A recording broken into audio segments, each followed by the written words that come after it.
dirba tą mūsų vadinamą giljotiną, karpo visokius smulkius krūmokšnius, lazdynus, ievas ir taip toliau.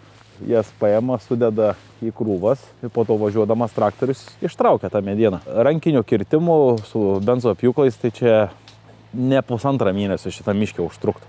Gerokai ilgiau. Dar vienas dalykas, pavyzdžiui, žiemos metu yra eglės. Jeigu pasižiūrėsim ant tų eglių, labai daug sniego yra. Ir prie kiekvienos tos, kaip pavyzdys, medžio priėstų, tokį kiekį sniego gaunu, praeitą miškę purtėm su koja, ne? Kiek to sniego nukrenta, tai kiek ten tas žmogus gali vaikščioti su šlapia nugarą, su šlapia kepurė, visą nugarą, viskas realiai ant nugaros visas sniegas nukrenta.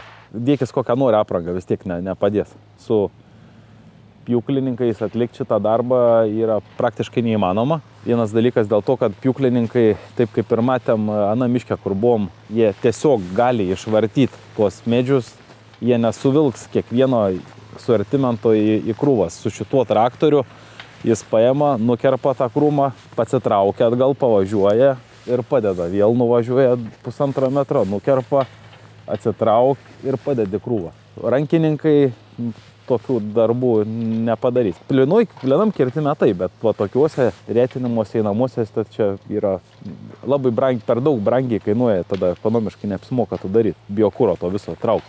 Vis tiek padėlioji, tiek pačius miško pirkimus turi maždaug pasiplanuoti, eiliškumą, kada tu kirsi, kada kas trauks. Neišsikirsi pelkės žiemos pabaigoje, nes per pavasarį tu jos, ko gero, kad neišsitrauksi. Tai ta mediena galimai gali ir supūti. Bet va, toks juda, ne? Nedidelis objekčiuks miške.